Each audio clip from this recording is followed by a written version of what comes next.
નમસ્કાર, હાર્દિક સ્વાગત છે તમારું એજ્યુકેશન ઇન ગુજરાતી ચેનલ પર। આજનો આપણો ટોપિક છે ધોરણ 11 વિષય ગુજરાતી, ચેપ્ટર 1 નાવિક વળતો બોલ્યો। સાહિત્ય પ્રકાર છે કાવ્ય। તેના કવિ છે ભાલણ। 15મી સદી ઉત્તરાર્ધ, 16મી સદી પૂર્વાર્ધ। હવે આપણે જોઈએ કે ભાલણનું અન્ય નામ પુરુષોત્તમ હતું। જ્ઞાતિ મૂળ બ્રાહ્મણ હતા। અટક ત્રવાડી હતી।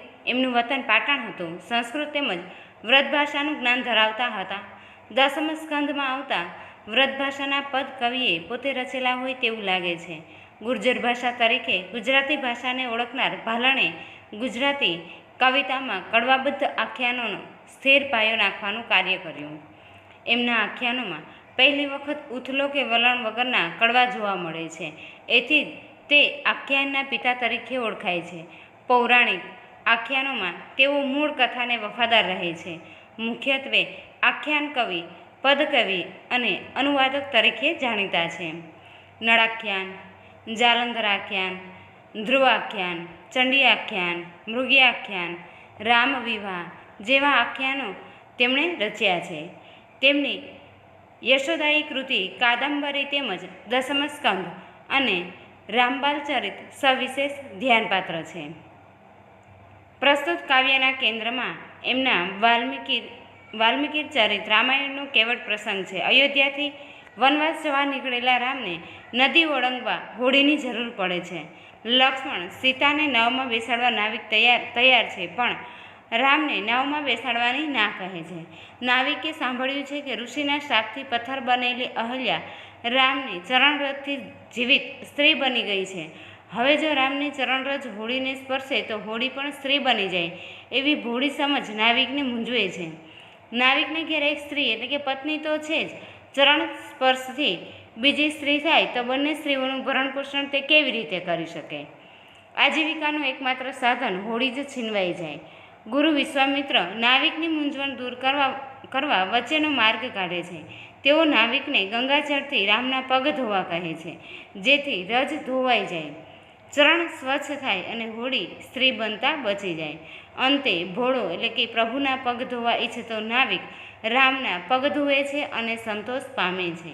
મૂંઝાતા નાવિકનું ભોળપણ પરોક્ષ રીતે શ્રીરામના ચરણ ધોવાની હોશિયારી, મધ્યસ્થી વિશ્વામિત્રની કુન્હે અને સર્વજ્ઞ શ્રીરામનું માર્મિક હાસ્ય આખ્યાખંડ રસપ્રદ બનાવે છે। હવે આપણે જોઈએ નાવિક વળતો બોલ્યો સાંભળો મારા સ્વામ, સાથ સહુ કે નાવે બેસો નહીં બેસારું રામ। વાર્તા મેં સાંભળી છે ચરણ રેણથી અપાર, અહલ્યા થઈ સ્ત્રી સહી પાષાણ ફીટી નાર। આજીવિકા મારી એ છે જુઓ મન વિવેક, સ્ત્રી થાતા વાર ન લાગે કાષ્ઠ પાષાણ એક। આજીવિકા ભાગે મારી આગે એક સ્ત્રી છે ઘેર, બે મળીને શું જમે હું શી કરું તાપેર। હસી વિશ્વામિત્ર બોલ્યા ચરણ રેણે સ્ત્રી થાય, તે માટે ગંગાજળ લઈને પખાલો હરી પાય। હસીને હરી હેઠા બેઠા રામ અશરણ શરણ, નાવિકે ગંગાજળ લઈને પખાલ્યા તા શરણ। આ કાવ્ય છે એ ભાલણના પદોમાંથી લેવામાં આવ્યું છે। હવે આપણે જોઈએ શબ્દાર્થ।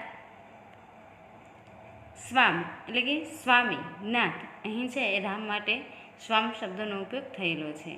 ચરણરેજ એટલે કે ચરણરજ, પગની રજ ધૂળ। અહલ્યા એક પૌરાણિક પાત્ર, ગૌતમ ઋષિના શાપિત પત્ની। સહી એટલે ખરી અને સાચી। પાષાણ શિલા, મોટો પથ્થર।